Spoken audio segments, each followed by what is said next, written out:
আমাকে সামান্য কিছু সাহায্য করো মা।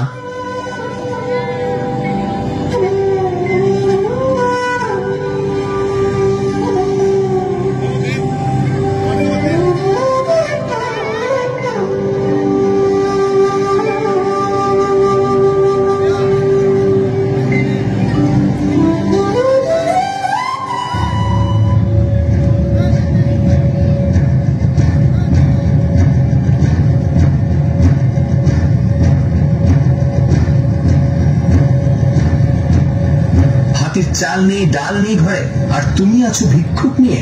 নিজের খেতে নেই আবার ভিক্ষুক সেবা।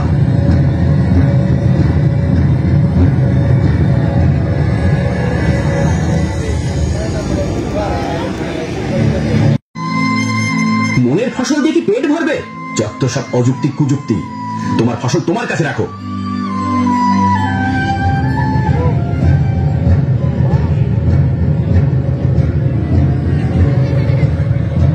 কিরে গোপাল, তুই কি সারাদিন ঘরে বসে বসে বউয়ের সাথে ঝগড়া করিস? কই, তোকে তো জমিনে কাজ করতে দেখি না। এই বছর আমার টাকা না পেলে জমিও হারাতে হবে তোর।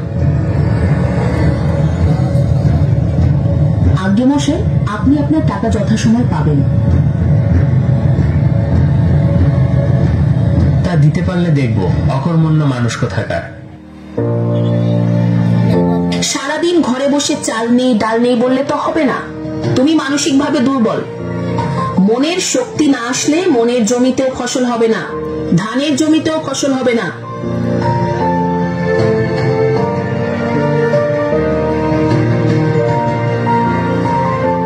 আমার ছেলে তো অকর্মণ্য নয়। গত বছর ও তো কিছু ফসল ফলিয়েছিল, কিন্তু গরু ছাগলে তা নষ্ট করেছে। সব গরু ছাগলের দোষ। বাচ্চারা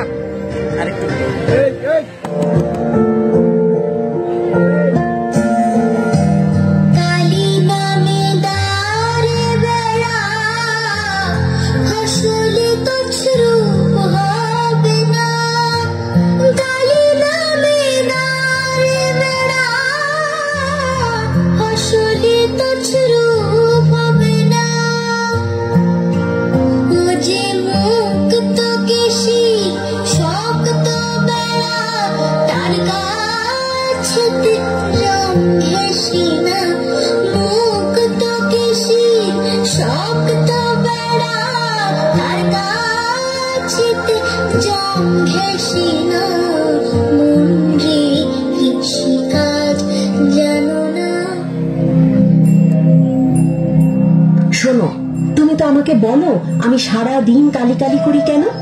এই কালি নামই আমার শক্তি, এই কালি নামই আমার মনের বেড়া। এই নামে মনে লোভ, লালসা, ক্রোধ এসব কিচ্ছু ঢুকতে পারে না। তুমি যেরকম গত বছর জমিতে বেড়া না দেওয়ার কারণে গরু ছাগল ফসল নষ্ট করে দিয়েছিল, ঠিক একইভাবে মনে ভক্তি না থাকলে সবকিছু নষ্ট হয়ে যায়। তাহলে আমার এখন কি করতে হবে মালতী? আমার শক্তি নেই, আমি কি পারবো না ফসল ফলাতে?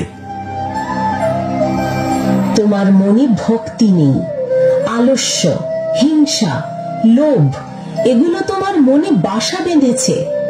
তুমি সেই শক্তির শরণাপন্ন হও যা তোমাকে জ্যোতির দিকে নিয়ে যাবে। তোমার কর্মস্পৃহা তৈরি হবে। কিন্তু আমি কিভাবে কি করব? চলো সবাই জমিতে চলো। মা, এখন তো খরার মৌসুম চলে, চাষ হবে কিভাবে? মা চাইলে সব হবে রে বাছা। আমাদের হাত পা কেন দিয়েছেন ঈশ্বর? দরকার পড়ে তো কলসি করে খাল থেকে পানি এনে সেচ দেব। চল সবাই মিলে আগে বীজ বপন করি। বীজ কেনার তো এখন হাতে টাকাও নেই, বীজ কোথা হতে পাবো? এত হতাশ হতে নেই। গুরু মন্ত্র তো তুমিও নিয়েছো, সেই গুরু মন্ত্র ভক্তি ভরে স্মরণ করো, একটা উপায় হবেই।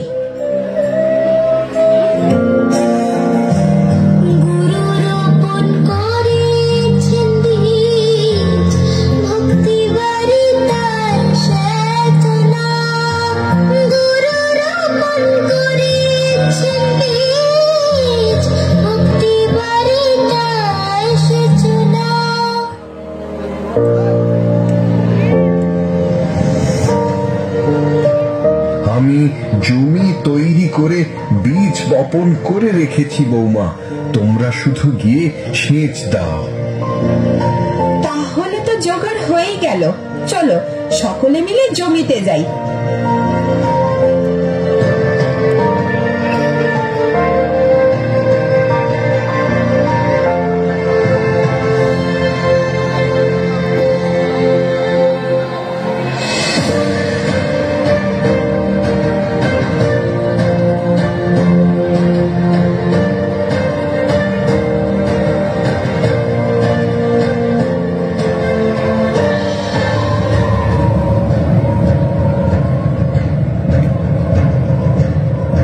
কই কই আমার পাওনা টাকা? এখনো কি ঘরে বসে বসে ঝগড়াতে ব্যস্ত?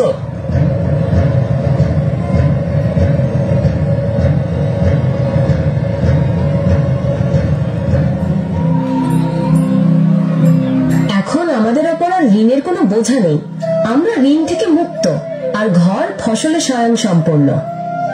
মালতী, আমার নিজেকে অনেক হালকা মনে হচ্ছে। আমার মনে কিরকম একটা প্রশান্তি অনুভব করছি। ওগো, সবই কালী নামের মহিমা। আমার দিকে ফিরে তাকাও মা, একটু আশীর্বাদ দাও। টাটার ঋণ যেমন আমাদের বোঝা, তদ্রূপ হিংসা, দেশ, লোভ এগুলো আমাদের বোঝা। কালীর নামে মনকে একাগ্র করলেই এসব দূরীভূত হয়। ওই যে গৌরীর হাতের বেলুনটাকে দেখো না, এটা যতক্ষণ ধানের আটির সাথে বাঁধা ছিল ততক্ষণ উপরে উঠতে পারেনি। আমি যেই না বাঁধন ছেড়ে দিলাম, দেখো তা উপরে উঠতে শুরু করলো। এটার অর্থটা আমাকে বুঝিয়ে দাও মালতী।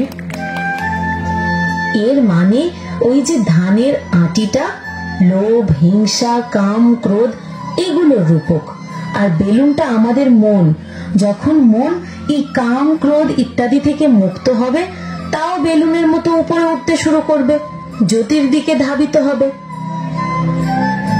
আমি বুঝতে পেরেছি মালতী, আমি বুঝতে পেরেছি। আমার মনকেও জ্যোতির দিকে ধাবিত করতে হবে। সবই মায়েরই ইচ্ছে, আমার মা কালীর ইচ্ছে।